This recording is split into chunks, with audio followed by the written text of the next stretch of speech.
All right, we are so pleased to welcome on to Theater and College Hoops the 2021 Southern Athletic Association Coach of the Year, a man who helped develop NBA household names such as Alex Caruso and Daniel House. He's now serving as associate head coach at the red hot Samford Bulldogs. I'm talking 17 straight. We got Mitch Cole joining us today. Mitch, how are you? I'm great. I appreciate you having me on. Looking forward to it. I appreciate you joining us, Mitch. You have been through an amazing journey in college basketball, different staffs, different players, like I had mentioned, and now you're here at Samford. I already referenced the 17-game win streak. You just come off of a win against Mercer. Man, how is it feeling right now on campus, in the locker room, in the building? Tell us all about this win streak. It's an exciting time. I tell you what, you win 17 straight, and it's great for the fans. It's great for the program, the notoriety and all that. But as a coach, you're just, you're always looking over your shoulder going, okay, man, when is this thing going to, fall apart? But no, we've got a great group and a great community.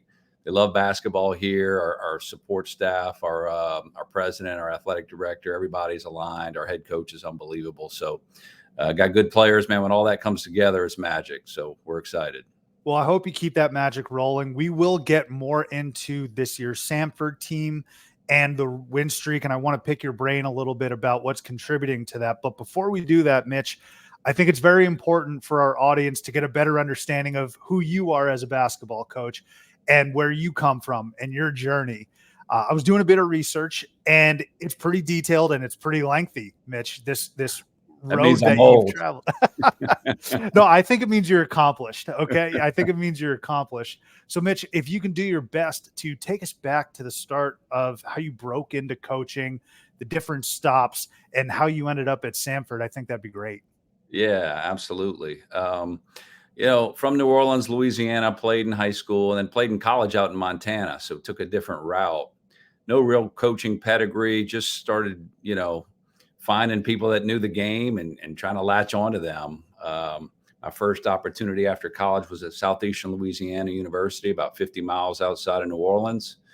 I had 1 year there and then 2 years as a grad assistant at Auburn. 2 great years, awesome place. That was in the early 90s. And then was fortunate to jump on at Birmingham Southern, a small school here in Birmingham, with a Hall of Fame coach named Dwayne Rebold. He had just won 2 national championships at the NAI level, small college.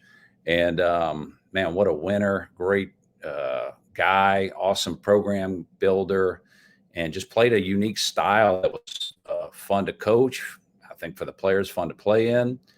And at that point is where I met Bucky McMillan, our head coach here.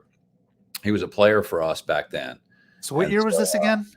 This was, I was at Birmingham Southern starting in 95. Okay. That's when you first met Bucky McMillan, the current head coach. First met Bucky when he was in 7th grade. He came to our basketball camps and we started doing individual workouts, and he was this little scrawny kid that wanted to be a college player. And I said, I don't know about that, but we'll do some player development and have some fun and teach you how to shoot, dribble, pass. And boy, you talk about an incredibly hard worker and diligent guy. So he played for us. He eventually played for us at Birmingham Southern and had a very good career.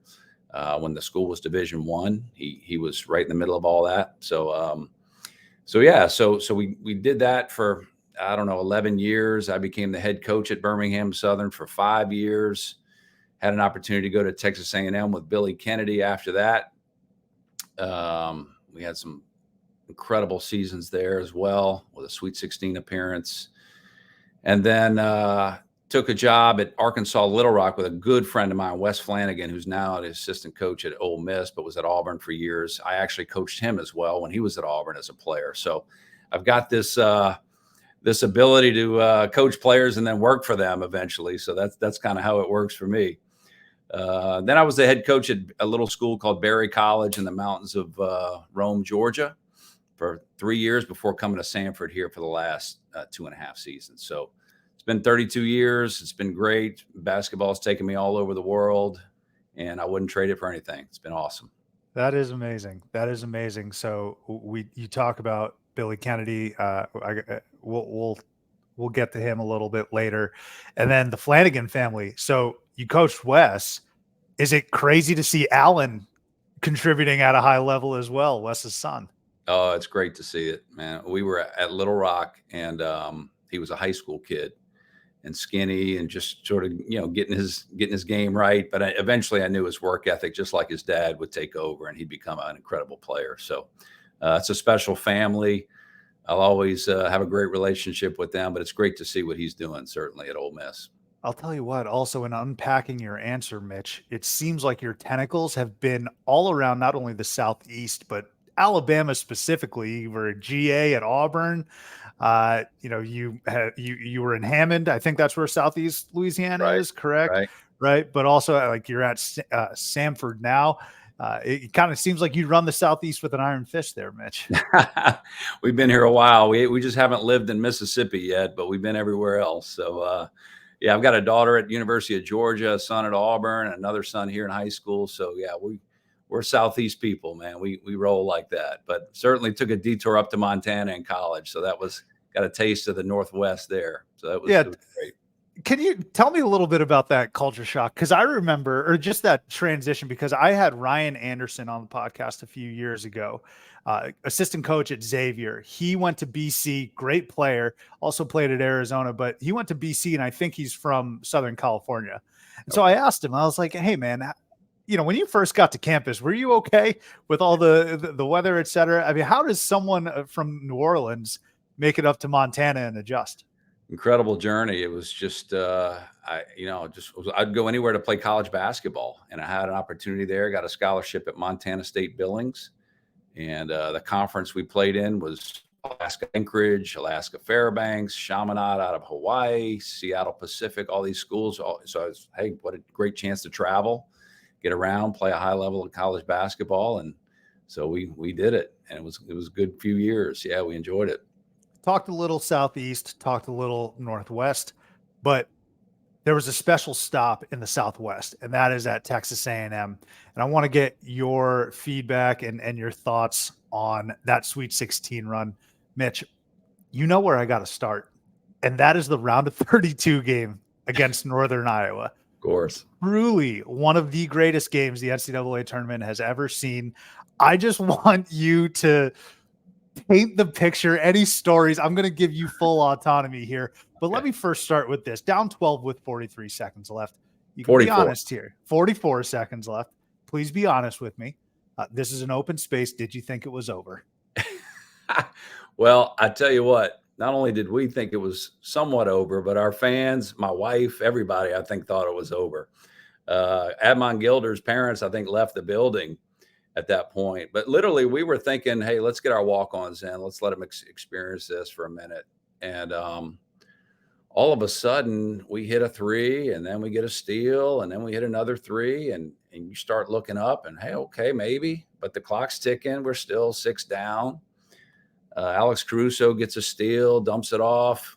Daniel House hits a three on an out-of-bounds play. And before you know it, we had tied the game, and instead of going pick up on the press, you see us all going, get back, get back, get back. The game's tied. And so I'm just telling you, that was one of the most incredible experiences I've ever had.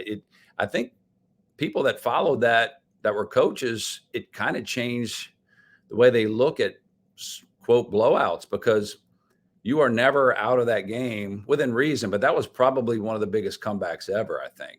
And with that short of time and down with that deficit. So it was surreal. We got off the court and we're just going, did we actually win that game? I have no idea how we did it. It was kind of divine intervention at times, but it was a pretty cool experience. So you talk about having to quickly pivot, not only from your defensive approach, right? Because I get it. With 44 seconds left, you're just pressing the hell out of them. And you're so used to doing it, you kind of have to say, oh, wait, nope, don't foul, don't do anything, right? Let them get this 1 second shot off. But also just your mindset, you go from, all right, let's potentially get the walk-ons in to experience this. But then, Mitch, as you head into overtime, I mean, how confident are you feeling at that point? At that point, yeah, we felt like, okay, I think we can win this game. We were playing poorly. They were playing great. But one thing that people don't realize about that game is we did not foul. We didn't put them at the free throw line. It was all traps and just trying to get them close to the baseline and running through the passes. And they kept catching the ball close to the baseline. And so whenever that happens, you can gamble a little bit. People don't want to necessarily throw it deep on you at that point in the game. So if you come up and bring all 5 up, you can get some steals. But yeah, once overtime hit, the talent took over, and Alex Caruso, Jalen Jones, all these guys that we had on that team just took over, and it was great to see. It almost feels like it being an elimination game, obviously a postseason tournament game, played in your favor as opposed to UNI's favor. Because if this was a game maybe in January or February, I don't know if the dogs are still on as much as they are. Alex Caruso and the whole team saying, "I don't want my season to end." Right. So that was fascinating. What was the post game locker room like? It's hard to even remember. I think we were just going crazy in there. I mean, all our fans, the ones that stayed, actually were all around the top. And as we walked out of the out of the tunnel, everybody's just going crazy. We couldn't believe it. And you say, as a coach, you just sit back and take a breather, and you look at each other and go, "Can you believe that?" And Billy managed that game so well, and it was such a good thing for Texas A&M basketball at that point too. We had just won the SEC championship regular season, but lost to Kentucky in the SEC tournament in overtime. Jamal Murray just went crazy, and it was just what a great game. There's probably 15,000 Kentucky fans and maybe 1,000 Texas A&M fans, but that game was incredible. So just high level basketball all the way around, and what a special thing to remember as a college basketball coach. Yeah. Last I'll touch on this before we pivot to Samford, but Mitch, when you win that game, right, and you talk about the emotions that are going through you right after, I've talked to coaches and staff that have been in the NCAA tournament, and they basically say, "All right, we got to switch it on now to next week," right? And luckily, you had an entire, I say entire, but a few days to prep for Sweet 16. How quickly did you have to get back into scouting mode and coaching mode after that historic win against UNI? Right away. I mean, you enjoy it for a couple hours, but obviously your mind goes to your next opponent, which was Oklahoma at that point, Buddy Hield. And it was just like, all right, we got to start game planning. The thing about it as coaches, you celebrate for a minute, but your job is it's one after the other. So you can't celebrate too long, but certainly that night was one to remember. Especially with that Oklahoma team. I mean, that team was incredible. You mentioned Hield, but also Ryan Spangler, who was running their point. I forget. He was a terrific player as well. But I mean, Yeah, that Oklahoma team was very good. very good. Okay, Mitch, let's pivot now to Samford. I want to talk to you a little bit about this year's team and give our audience some insight, because I don't think you should be a secret, but you may be the best kept secret in America right now. You're certainly one of the hottest teams, and it's my job now to promote what Samford Hoops is doing. Let me start with this. Take it back to the preseason, maybe even the first week of the season. Did you think that this team was capable of rattling off something like 17 straight? Well, first of all the credit goes to Bucky McMillan, our head coach. He is just he's a household name down here in Alabama, but maybe not in the rest of the country. He is a phenomenal, brilliant, adaptable, just authentic guy and a great coach. And he's done a marvelous job, not only assembling this team, but getting them ready throughout the summer and the fall to have a run like this. If you look back at his career in high school, he's used to making runs like this. I mean, his Mountain Brook teams were ranked as high as number 5 in the country. They were just always on runs like this. So this is no surprise to him, or really us. And when we assembled the team in the spring, obviously through the portal, and we had some good high school players signed, as well as some great returners, we thought this could be one of our better teams, simply because of the way they shared the basketball.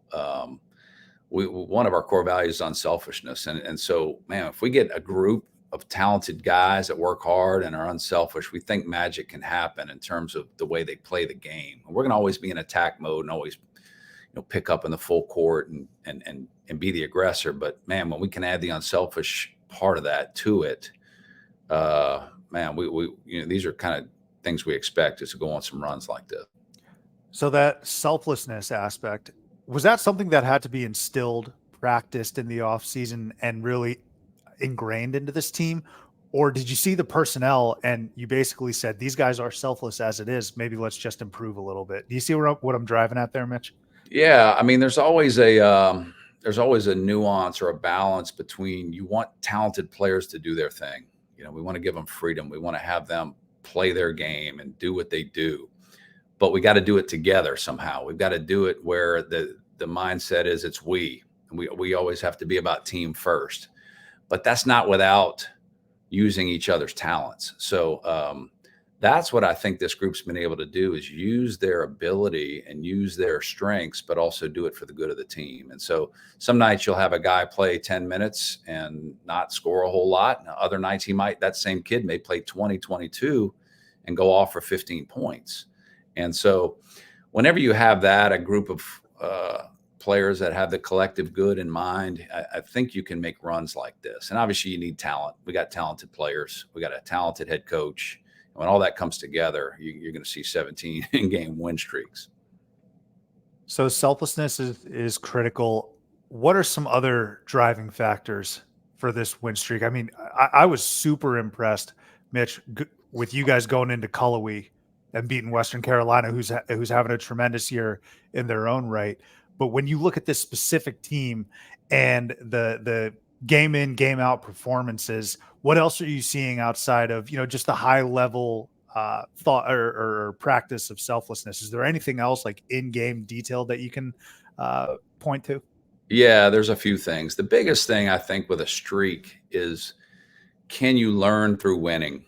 Usually your best lessons are won, or your best lessons come through losing. You have to learn a lesson. You messed up a block out, or you messed up an assignment, or hey, we didn't share the ball, or we wouldn't play hard enough.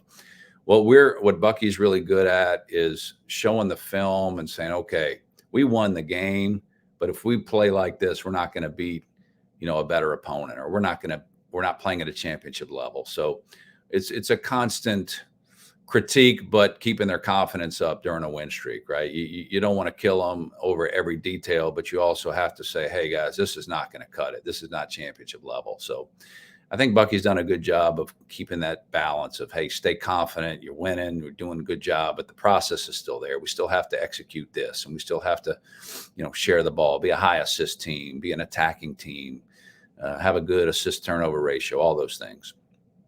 I always find this time of year, Mitch, to be very interesting. And this is when I really look at type of performances. And the reason I do that is because I suppose you could say these are the dog days of the college basketball season. Like this 2 weeks, once you hit Valentine's Day, you can smell March. The weather starts to get a little bit better. You can feel the tournament coming. But this stretch here, where I think a lot of people are focused on the NFL, right? The playoffs, this stretch is so crucial. How are you? I mean, it sounds like you and the coaching staff are doing their best to keep everyone focused based on these film sessions. But is there that doubt that creeps into your mind of, hey, we got to keep these guys focused? Yeah, always. You never know what distractions might come. For us, lately it's been some injuries and some flu, and one of our best players coming into the season hadn't played in, I don't know, 8 or 9 games. Jermaine Marshall, he was our returning leading scorer, and he's been out. So we've had to juggle some things lineup wise, a lot of plays that we'd run for him. Now we have to throw out and put some new stuff in. So, and with success, you always wonder how are players going to handle that, especially if they haven't had it like that for long term. So, it's not only handling adversity and failure, which everybody talks about, it's about handling success the right way as well. And we, as coaches, we've all had some success and we've had win streaks like this. So I think, again, with Bucky's leadership, it's about managing the expectations and just daily improvement, playing at a championship level in practice. We still compete in practice. We still go hard in practice. Player development is always something that we're working on. And then it's just trying to find one or two more points on that floor where we can steal a basket here or there. And so, yeah, we're conscious of it, but honestly, it's a cliche, but it's just, hey, it's this practice that matters. Like today's practice, Bucky and I talked about last night. What are we going to do to attack Furman? What are we going to do to stop Furman? How can we find a bucket or two here late in the game? It's just the coaches are so good in this league. You got to stay on your toes all the time. Yeah, we're going to talk a little bit about the SoCon in general over the past 10, 15 years. It's been so impressive, but I want to get back to this team in this season. Mitch, let me rewind all the way to night one. You got Purdue in West Lafayette. First of all, can you take me behind the scenes of scheduling Purdue? Were you part of that process with Bucky? And if so, what went into that thought process of scheduling what some said it could be today the best team in America? Well, first and foremost, we're all trying to find games because our whole staff sitting here calling our contacts and going, "Hey, can we get a game? Can we get a game?" We got to get 2 or 3, money games at our level where we can, fund the program a little bit. But usually we couldn't find any. And honestly, we called every SEC team, ACC. We just coming off the good success the last 2 years. Our style of play is a little different, so people aren't lining up to play the Samford Bulldogs, and our name recognition isn't extraordinary yet. So it's kind of like, here's a team that could beat me, but they're not. I don't get a whole lot of pop out of that if we beat them. So you can see the dilemma in mid-major scheduling. But so Purdue was willing, and unfortunately, it was the first game, and they were coming off that loss in the NCAA tournament, and our style of play is similar in terms of the pressing and the running and all that. So they were ready. I mean, they were ready. There was no doubt about it. But we thought it'd be a good test. It was going to be a great environment. Our guys were excited all fall about playing that game. We had them right where we wanted them before the jump ball. And then it went downhill from there. And if you really, I don't know if you followed it, but we jumped our 5'7" little point guard, Dallas Graziani. I did. Against Zach Edey. And if you watch that game closely, you're going to see that they got the tip. They crossed half court. We trapped them and they threw it in the backcourt, but the refs didn't call the backcourt violation. So we actually, in our mind, it was a great tactic, but that was about it. And that call didn't go our way, and neither did the rest of the game. So, but we learned a lot, honestly, playing the best. You learn a lot. And we as coaches, I've been in it 32 years, man. I feel like I'm still learning new stuff every single day, watching Matt Painter's team, how they execute, how they play defense. That game was not a great matchup for us because we at that point in the year, you just want to do your thing. You want to get better at what you do. And so what we do versus that team, those weren't going to mesh. And we didn't shoot the ball well that game, but honestly, they are extraordinary. I mean, when I say they're put together to win it, I really believe that. Well coached, good veteran players, guys that share the ball, unselfish, tough, smart, all those things. They got it. I was in Indianapolis because I'm an Arizona guy. I was in Indianapolis for their game against Arizona, and Fletcher Lawyer and Braden Smith were shooting like Steph Curry and Klay Thompson out there. And I was like, man, this is a good team. But I was still impressed, Mitch, with you guys as well from that. And the biggest thing I wanted to take from that were the lessons learned, because you mentioned that. And you also mentioned at this point, it's about learning lessons even after wins. You got to be able to handle success well, but I was very curious what you took, not only from that Purdue game, but also the VCU game. By the way, folks, that's the last time you guys lost. It's been so long that it's just very fascinating to me, Mitch, about what you're learning from those games and what you're learning from these wins, and just keeping that edge. I think keeping that edge and having that bad taste in your mouth, which I'm assuming you had after Purdue, after VCU. And it's very interesting to me. And Mitch, there's this kind of dovetails into challenges and opportunities for mid-majors. You guys are having such a marvelous season. And you mentioned the scheduling and how there are some challenges there. But as it pertains to resume, what goes through yours and Bucky McMillan's head when it comes to resume? Like, are you thinking at large? Are you just trying to stack wins and then get the SoCon tournament? I mean, if you don't mind being transparent with me, what's the thought process there? Well, let me go back to the lesson learned with Purdue and playing an opponent like that. And we've won some Power 5 games since we've been here. We beat Ole Miss, we beat Oregon State. We've had some good wins. Purdue, here's what we learned about playing Purdue. All right, and we say this all the time because we've been up in some games. We've been up by 15 points at halftime. Purdue did not let their foot off the gas. All right. They played to a standard the entire time that helped us realize, hey, we're up in some of these games or we're winning.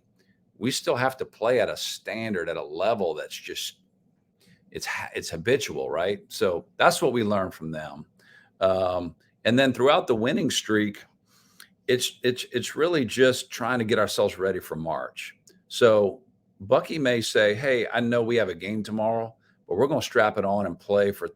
Before Western, we got after it. We had a tough practice in their gym the day before, because the previous day we had to get a little bit lighter. And we had played three. That was our third game in 5 days. So after the game we took a little break, but the day before the game we had to go hard because all we're trying to do is keep improving. So yes, that game is meaningful, but what's the most meaningful thing is playing great in February and March. And so if you're 5 games into conference play, there's still improvement to be had. So we have to keep getting better. Teams that stay the same or regress, they're not going to be ready in March. And so when that conference tournament hits, that's when we want to be at our best. Is an at-large a possibility? I guess if we run the table or play really well or win 30 games, something like that, maybe. But we're not counting on that. We're trying to get better throughout the whole January, February conference play. SoCon tournament, by the way, one of my favorite just conference tournaments in general. I always say the conference tournaments are the most underrated thing because obviously it's a primer for the NCAA tournament. I enjoy the NCAA tournament more, but there are some amazing conference tournaments, and we've seen some incredible moments. Furman a couple years ago, I think, against Chattanooga, getting their hearts ripped out, and then Yep. this past year they win it. But where's that? That's in Asheville, right? Asheville, North Carolina. That's right. Yeah. All right. Let's talk a little personnel here now for the Samford Bulldogs. Achor Achor and Rylan Jones. They have been tremendous all year, and in my estimation, are the two key cogs for this team. I'm sure there are other contributors, but I really want to get your thoughts on the development first, let's say, for Achor Achor, who is just performing at a terrific level. Yeah, Chore has been amazing. He's fallen, as he'll tell you this, I've fallen in love with the game. Last year, he was a backup to a big guy we had, an all-conference player, Logan Dye. Achor comes in, plays 12 to 14 minutes, has some great moments, but you can see he's not quite ready for that prime time situation. And so he put in the work all spring, summer, and fall. Neb, one of our player development guys, was with him all the time. Achor's, his mindset is improvement.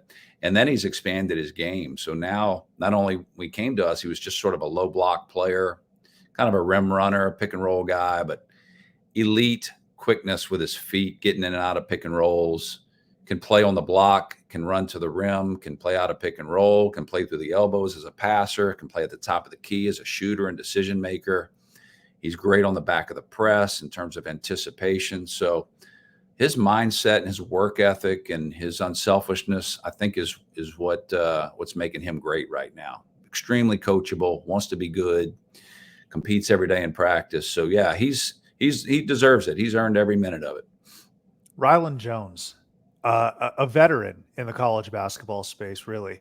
I'm curious to know, can you take us behind the curtains of essentially recruiting him and getting him via portal? And it's also kind of funny, Mitch, like you're a Southeast guy. You went to Montana. Now this is a Utah kid coming down to the Southeast. It's not necessarily apples to apples, oranges to oranges, but take me behind the scenes of the recruitment of Rylan Jones, and then what he's been able to deliver to you. And like I said, I'm a Pac-12 guy. I remember him at Utah, and you take one look at this kid, you're probably like, he's undersized. He's pretty small, tough as nails. Yeah, Rylan's been great. And Danny Young, one of our assistant coaches, had a relationship out there with a couple of coaches, his dad being one of them. His dad was an assistant at Utah and Utah State. He's now a high school coach out in Utah. Bucky got to know the family really well. Danny and Bucky deserve the credit for recruiting him. He was looking at a lot of good schools. I mean, coming out of there, and he had a concussion last year, so it sort of like messed with his year. And so he was looking for a new start, grad school somewhere.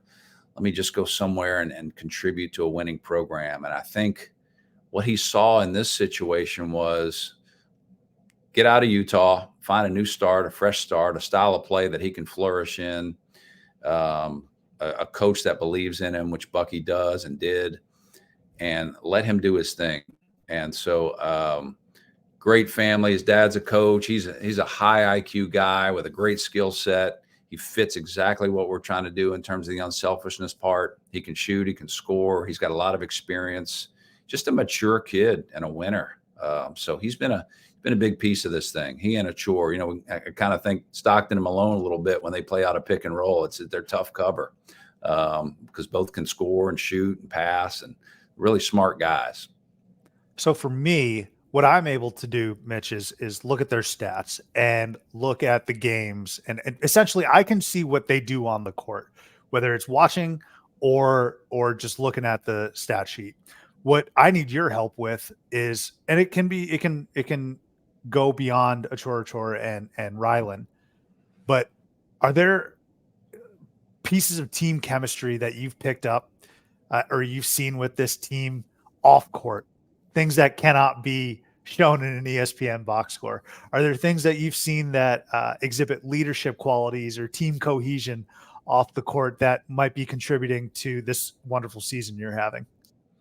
Yeah, there are some things, and let me just say, some of the guys we have are older guys. We've managed to stay old. Several of them are in grad school.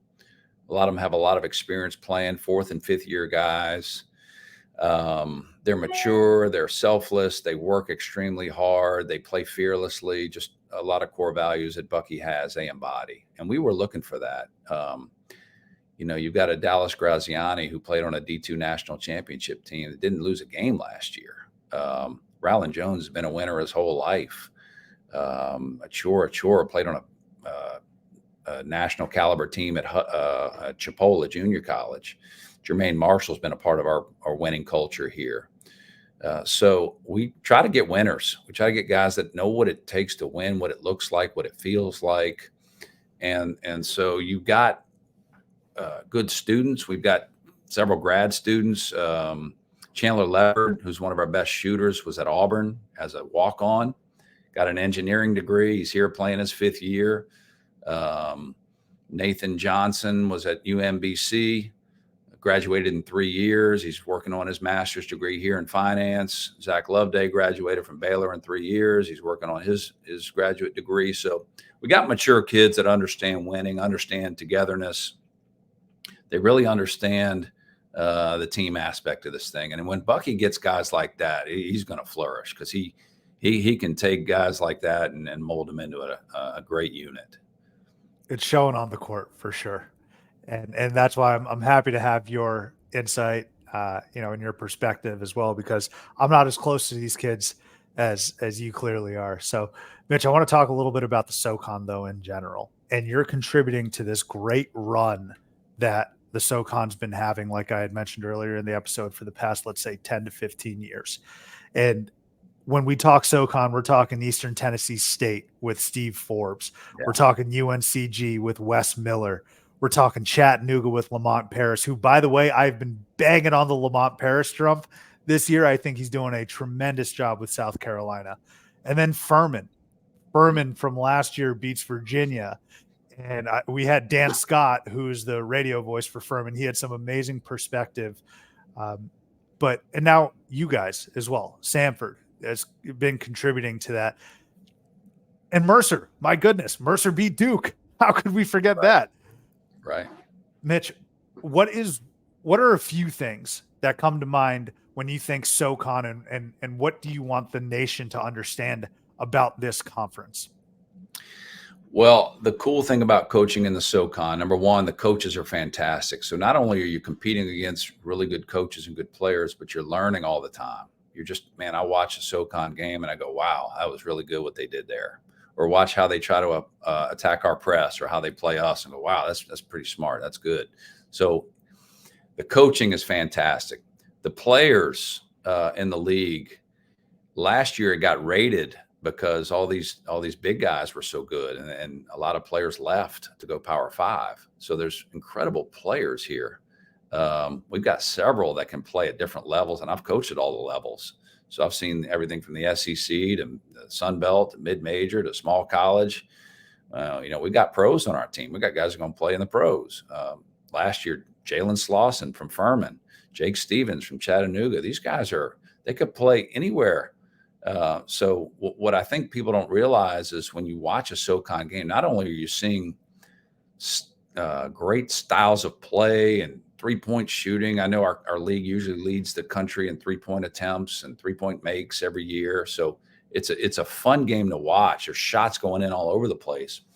Great coaches and players and environments. It's just fun mid-major league. So if you haven't seen it and you haven't watched it closely, you're going to see some creative offense. You're going to see some different styles. You've got athletic teams like Greensboro and Western Carolina, and then you've got other teams that, maybe they're more execution oriented, like a Citadel or a Furman or Chattanooga.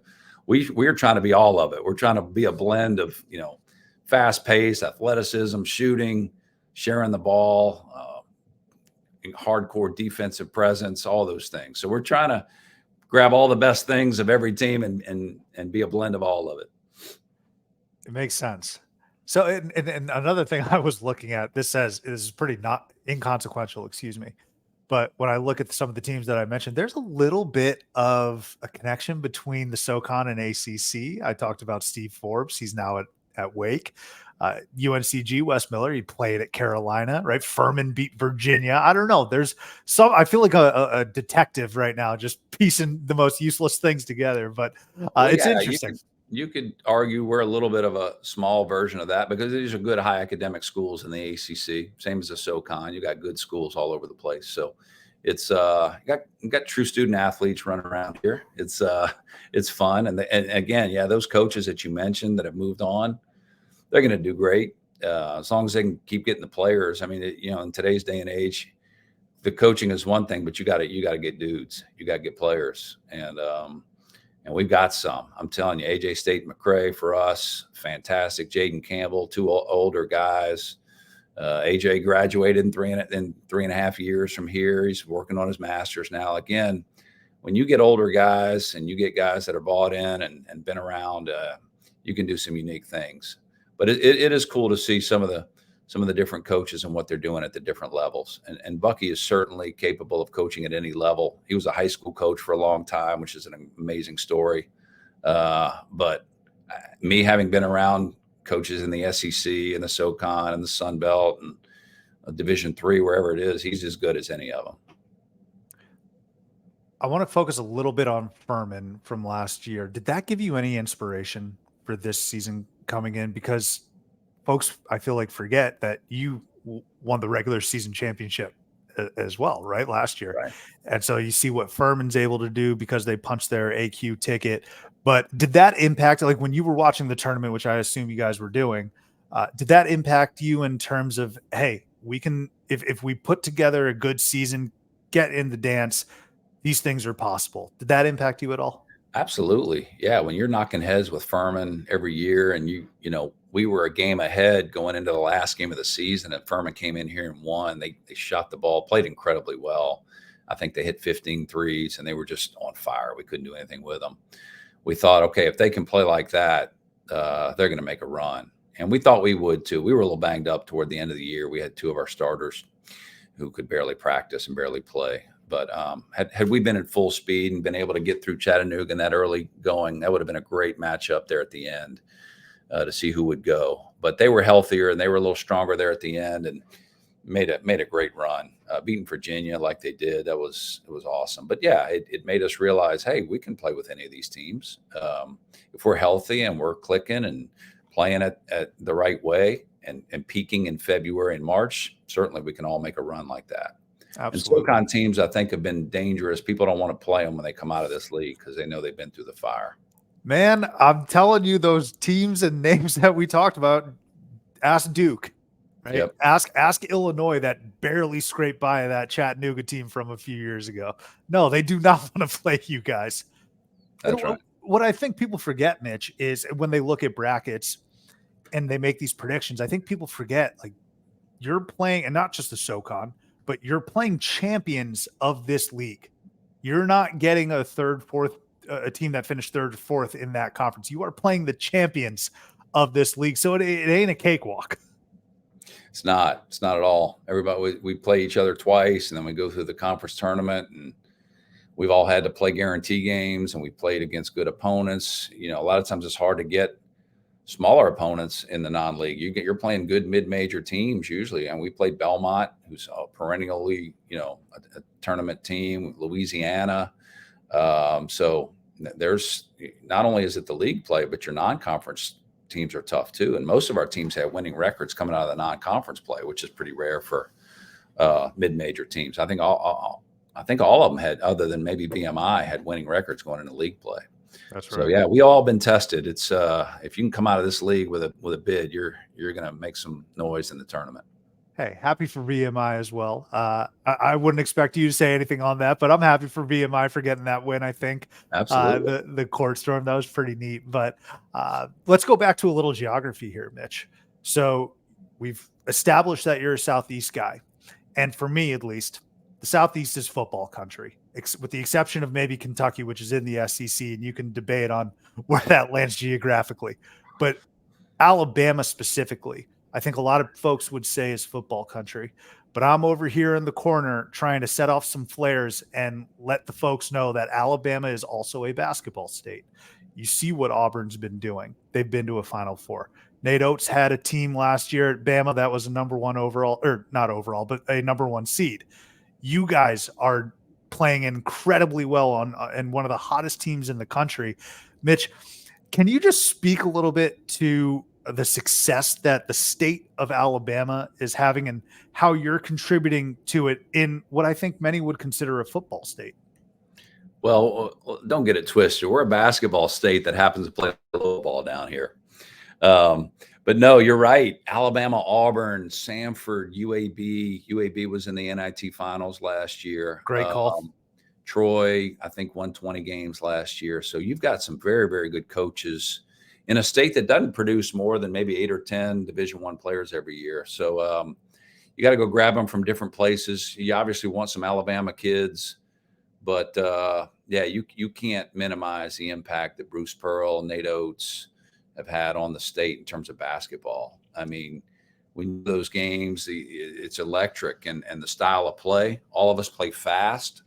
All of us press in some way. All of us, play an exciting brand of basketball.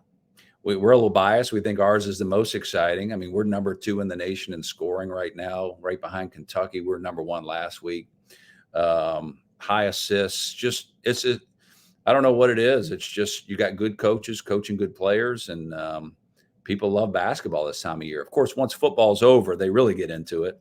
But yeah, there's always been some good players and good teams that have come out of here. And Auburn was in the Final Four a few years ago. Nate Oates has done a great job at Alabama, and all of us watch each other, and we we're all students of the game, so we study. But yeah, everybody puts their own imprint on it, and you're seeing the fruits of that. Basketball here traditionally has taken a backseat to football, but I think what you're seeing now is when January, February, March hit, everybody's all in on hoops.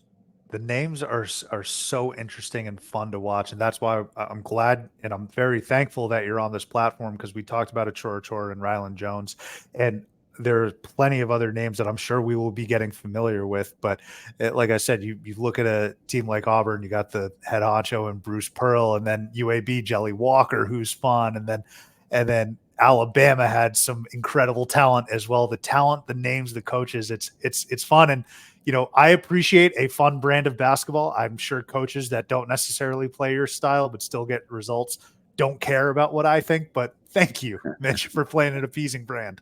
It is fun. I tell you, when you try to get up and down, and why would you want to go to a basketball game and watch people walk the ball up the floor, score 40 points, and just sit there and go, okay, man, like down here, we don't have a shot clock in high school, so it's almost just so painful to watch. Georgia's got one. So you watch a high school game in Georgia and you go, okay, that's a little more applicable. But yeah, the style of play thing it goes hand in hand. It should go hand in hand with winning. You do what you can to win. But boy, if you can play it faster, we scored 134 against VMI the other night. Unfortunately, they scored 96, but I would rather win 134 to 96 than, 89 to 54, right? So If you can win playing that style, which Bucky always has, do it. Let's do it. Let's play, and let's let the players enjoy this thing. Think about it. The game is supposed to be fun. It's a game. Everybody's happier when everybody's scoring and sharing the ball. You got to put in the work and attack and play good defense, but it's definitely more fun when everybody's scoring. Yeah. And guess what? When you score, if you ever played the game, you're a little more hyped up to play defense after you score than you are if you don't. And so we're trying to get that ball to go in the basket so we can get in that press and get after you a little bit. No, you nailed it, Mitch. It's an election year, so you and we should throw our name on the ballot. We'll run on the platform of implementing shot clocks in all high schools, and you have to play a fun brand of hoops. What do you say? Absolutely. I'll tell you where I learned that. I've been all over the world with basketball, maybe 8 or 10 countries. Did a camp in Latvia one year, and we're playing in this little gym. I don't know, it's 15-year-olds that were on a little team. They were going to play against a men's team that night. So they said, "Hey, Mitch, you've done some drills with our guys. Why don't you sit on the bench for this game?" I said, "Okay." And I did not expect to see the shot clock. And at 15 years old, at 12 to 15 years old, they've got a shot clock at 24 seconds.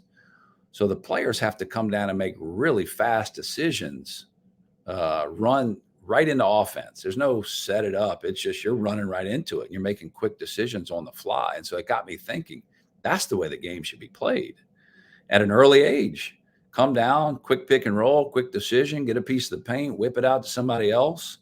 And now you've got a fun brand of basketball. And guess what? The players develop because they have to make fast decisions. And they got more possessions in the game and more things going on. And so it got me thinking that's really the way the game should be played. Yeah. So I joke about this, but you saw Bucky McMillan as a kid playing. You saw Wes Flanagan as a kid playing. Were you watching Kristaps Porzingis when you were over there in Latvia? No, he wasn't in that camp. All right. He was probably already playing for money at that age. Yeah. No, so it was truly unique though to see how they were already doing that. They were already playing like that. And I'd never seen 15-year-olds play with that kind of pace and that kind of awareness and know the shot clock. No, it's ticking down. All right. It doesn't mean we have to throw something at the goal. We can keep going until the last second. And it had an impact on me. So ever since, as an offensive coach, I've always thought, man, I would love to play like the Europeans play. I would love to play fast like that. Play defense like the Americans and play offense like the Europeans. That'd be the great mix. Try and meld it. That's right. I got a couple more questions for you, Mitch, before I let you go. And we'll have a little fun here in just a second. But your background is so vast, and you hit on it a little bit. You've been everywhere geographically and also at different levels. Talk to me a little bit about the dichotomy and the challenges and opportunities, let's say the pros and cons of, let's say, your role at Texas A&M in a major conference versus where you are right now at Samford, right? The pros and cons of both. And we already talked about scheduling. We talked about resume building, right? At large versus the SoCon tournament or conference tournaments. But when you look at where you were at TAMU and where you are now, what are some things that differ for the better or worse? Yeah. So I've done a little bit of everything at all levels, whether it's scheduling, whether it's washing the clothes, it's being an analyst, being a recruiter, been a head coach for 8 years. So I think where I groove into it is I love the coaching aspect, the game planning, practice planning, player development, recruiting. All those things are fun for me. And it's fulfilling to build relationships with players and staff and see things come together where with guys that don't have egos and guys that just want to win and have fun doing it. That's the fun part for me. I heard Jay Billis say this one time when thinking career and thinking, all right, where do you fit? Do you want to coach or do you want to be a famous coach? And so that stuck with me. And I'm not so caught up in being a famous coach as I am like teaching and coaching the game and developing the relationships with people around the program. That's more fun. So for me, levels, it's basketball. It doesn't matter. Sometimes you get paid more than other levels, but when it's all said and done, I think the fun part is in the day-to-day relationships with the people around the program, and then trying to solve problems from a schematic standpoint. Okay, so how are we going to beat Furman? How are we going to deal with their offense, which is very good? How are we going to counter this? How are we going to find a point here, there? That's the art and science of coaching, right? It's figuring out how to solve these problems, and then seeing your players get better. That is so fun for me to see the light come on for an Achor, or see big guys develop, or see guards come into their own and have fun playing the game. We talk about this in recruiting a lot. It's like, hey, we want to win and we need you to help us win, but we also want to see you flourish and see you personally do really well. That's fun for us. That's fulfilling for us. So when we have all that going on, you can see why it's so fun. It's productivity and joy and fun all mixed into one. And whatever role I'm in, that's what I've tried to do is be really productive, but have as much fun as we can have. Special to watch, Mitch. This team will make the tournament for the first time since 2000. You talk about streaks, which is what you guys are on, but you haven't made the tournament. The program hasn't made a tournament since 2000. So do a little fill in the blank exercise for me, Mitch. This team will make the tournament for the first time since 2000. I think, 2000. Jimmy Tillett was the coach here. Fantastic basketball mind. They just inducted him in the Hall of Fame here at Samford. So that was kind of a cool thing to see. And I remember those teams. I was coaching in Birmingham at the time. It's been a dry spell for a while. I'm hoping we can put it together at the right time this year to make that run. A lot of things have to happen. We got to stay healthy. We got to keep playing well. But I mean, there's always the goal to play in postseason. It's always the goal to make the NCAA tournament. It's our goal immediately to win the next game, but it's also to try to win the regular season. And so, I don't know. We're always thinking, what's the next best thing we can do? You mix in recruiting with all that, and you mix in just being at our best day to day and impacting our community. And you got a lot of things going on, a lot of moving parts. But certainly making that NCAA tournament would be a icing on the cake. Mitch, I know you're a very busy man. I'm going to get you out of here on a couple quick hitters. Let's have a little fun. Okay. Who coined buckyball? I think that came from Mountain Brook when he was they were playing the same way, shooting threes, pressing, picking up. His camps start growing, kids start getting a hold of it. But if you go back and watch his teams at Mountain Brook, which is a school right here 5 minutes from Samford, they were packing out the BJCC, which is our big arena downtown, for these state tournaments, and there'd be neon everywhere, and these shirts, buckyball shirts, would start appearing. And so it's a brand, it's a style of play, it's fun. The kids embrace it. It's just a great way to think, all right, this is a brand of basketball that people love to watch. And so Bucky's name's on it, and it's really all him. So we're excited to be a part of it. Man, in this day and age when people just love merch, right? I'm hoping I might need to get my paws on some buckyball t-shirts or whatever it is. Like I'm in your guys' corner. I love it. You've crossed paths with so many people and you've shared some very interesting stories. I'm going to talk real quick about two guys at Texas A&M. First of all, Billy Kennedy. You guys went to the same high school. We did. Yeah. Did you cross paths there? That's some deep research there. No, he was 5 or 6 years older than I was. And then, but he got into coaching right away, and he was in coaching a little bit of AAU and different things in the city. So we got to know each other when I was in high school, and then stayed in touch for a long time, good family friends. And then we connected at Texas A&M, which was an incredible 5 years that I spent with him. He's taken several teams to the NCAA tournament, 2 Sweet 16s at Texas A&M. Very rated coach, but a program builder and a wonderful person. Just a great guy all the way around. Did you guys know you went to high school together, or did after a few meetings where you're like, oh, you went here too? Yeah, we knew we went to the same high school. We got to know each other, right?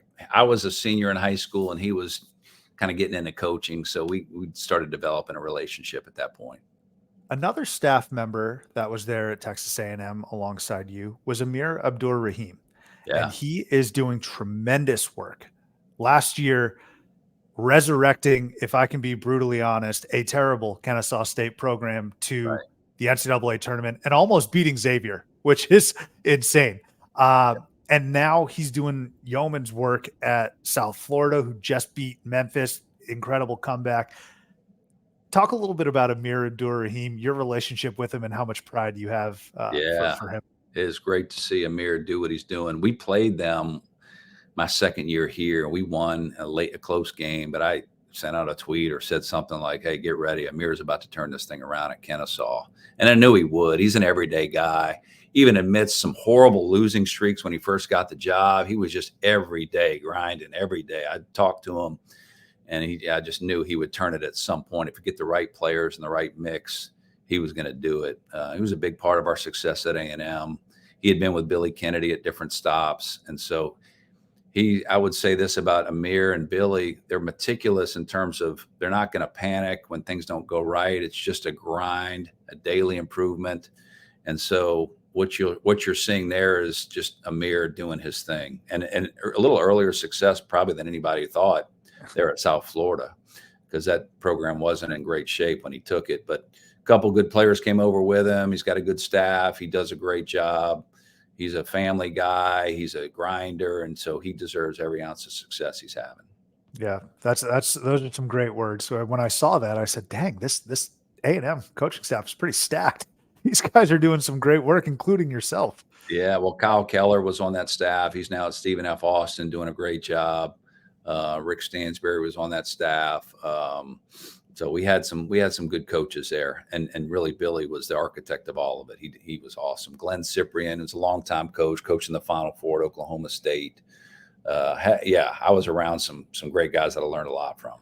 Well, like I said, you've contributed to that as well, Mitch. I mean, you're doing an amazing job. But curious to know, what was it like coaching Alex Caruso and Daniel House? Like, I have so many questions, but I know we're limited on time. Like, did you know that these guys would excel in the NBA? Did you see any of that? What were they like then? Just take us through coaching those two guys. Daniel House I saw in high school, and he was a big time high school player right there. So we kind of thought, all right, he's got a chance. Alex Caruso, no one would have predicted what he's doing. No chance. He comes in the first summer, 6'4", 170, soaking wet, and he's playing these one-on. Billy would put these guys through one-on-one drills, and he is just getting absolutely murdered. I mean, everybody's just taking him to the rack, and he couldn't guard anybody. And you're just going, I don't know. Did we make the right decision? He was a local kid and all that, but he was a good player. But we just thought early on, this is gonna be tough. But then, and this is what we always say, he started playing 5-on-5. All right, 1-on-1, not doing great. 5-on-5, now you see it, and you see the impact he makes in different ways with his passing and his awareness and his steals. And he's the guy that everybody picks first because they want him on their team because he's going to pass them the ball. And as he grew physically and maturity wise and mentally and fell in love with the game, all of a sudden, okay, this is the guy you want on your team. And I would tell his friends in the NBA, like, he's your come off the bench guard that everybody's going to want to play with. Trust me on that. He broke some steal and assist records at A&M, and just the proofs were what he's doing. I mean, he's fantastic, but no one would have saw that. Daniel House, on the other hand, had the talent from day one. And when things got tough, he could just make a shot. He just shoot it from 25 feet, make it, and could get downhill and played great in big games. And so two different approaches, but yeah, you talk about two talented players. There were other talented players on that team as well. Jalen Jones had a stint in the NBA and the G League. Yep. You got Tyler Davis and DJ Hogue and Admon Gilder, and all these guys were very, very good players. So that was a special group. But Alex and Daniel were definitely guys that you thought, all right, they're going to have some good careers in the NBA. And those two guys have played at the highest level. Caruso, obviously a champion. House has been to a Western Conference Finals, I think, with the Rockets when he was there. And I live in Chicago now, so the folks love Alex Caruso here, man. They love him. He is. Yeah. My last question: before I get you on out of here, take us through the reaction when you first approached Dallas Graziani, which you've referenced. Take us through his reaction when you said you will be tipping off against Zach Edey. Well, honestly, that was Bucky is a master coach, but he's also a master promoter. So we were sitting in the office. We should have filmed this because we're sitting in the office and Bucky goes, "Hey guys, I got an idea here." And we're looking at each other like, "Okay, what are we going to do here?" He says, "How about we get Dallas to do the jump ball against Zach Edey?" And the older guys on the staff are like, I don't know, man. And the younger guys are, "Yeah, that's a great idea." And Bucky just sort of said, "Yeah, I think that's what we're going to do." And he starts promoting it. And we got some skits and some things that we did on social media that Bucky did, and trying to make Dallas grow. And the next week, see if we can put an inch or two on it. It was hilarious. And so what it did is it drummed up some interest in the game, honestly. And it's all in good fun. I mean, it was kind of like, all right, let's make this thing as popular as we can. And in the South, you've got to promote basketball. It just doesn't promote itself. You've got to do things that are exciting and fun and different. And Bucky's just fantastic at all that. So yep, Dallas, you're jumping ball. And you see some of the pictures and the videos of that. It's just wild. You're just seeing a giant. It's like David and Goliath out there, So that was fun. That was a good idea. And it didn't turn out so well on the court, but it definitely got some clicks. And so we were off and running with college basketball season 2023. That was amazing. Mitch, let me tell you, though, in all seriousness, the level at which you're playing and this win streak has been so great. And I say that because I'm doing some research and I was like, wait a minute, because I'm so wrapped up in this winning streak. I'm saying to myself, wait a minute, didn't something happen game one with Samford and Purdue? Like, I'm pretty sure that was Samford. And then I looked it up and sure enough. So the point that I'm making is, yeah, you got to drum up the interest night one, but what you've done since then is the real story of this team that, Dallas Graziani taking the jump ball is secondary, maybe even tertiary. So you guys are doing amazing. I appreciate that. It's a collective effort, and you've got good players and good coaches and an administration that believes in us. So it's really been fun. The students here have been fantastic. Bucky's just promoted it. He's got a group me with a couple thousand students on it. So he's interacting with them nonstop. Our players are interacting with the students. It's really what college basketball should be about. A bunch of student athletes that are in there with their classmates and just having a blast at the games. This has been an absolute blast. Speaking of, I'm going to get you out of here on this. This is what I ask all of my guests at the end of each episode and interview. It's called Bring Them Up on Stage, Mitch. Is there anyone that you can reference or that you think would be a good fit or have a good time joining me on this podcast and sharing some stories as you were so kind to do? Yeah, some of the guys I worked with at A&M would be good. Kyle Keller is a great coach. He's funny. He loves hoops. Amir, who we mentioned earlier, those would be some good guys to jump on board with. Yeah, there's several friends all around the college basketball landscape. Lenny Acuff's a good friend of mine at Lipscomb. Just, I'm a small college coach at heart, been at the higher levels, but also love seeing, guys that have grind and been at different levels do it, tell stories, and just enjoying the game. And that's what I appreciate about you guys and what y'all are doing. Just bringing the light, whether it's assistants or different guys and podcasts. Talking ball is always fun this time of the year. So certainly happy to do it and happy to recommend anybody for this. This was fun. Very much appreciate it, Mitch. And you're right. I mean, everyone's got a story. You've crossed paths with so many folks. You've been on the sidelines for winning basketball. So I can't thank you enough for jumping on. I might reach out to you to connect me with some of the folks that you named and be a pest as I have been the past week trying to get you on here. But Mitch Cole, this was tremendous. Thank you so much. Best of luck moving forward. Let's keep this win streak rolling, baby. Okay. Absolutely. Let's keep it going. Appreciate you having me on. Thanks, Mitch. Take care.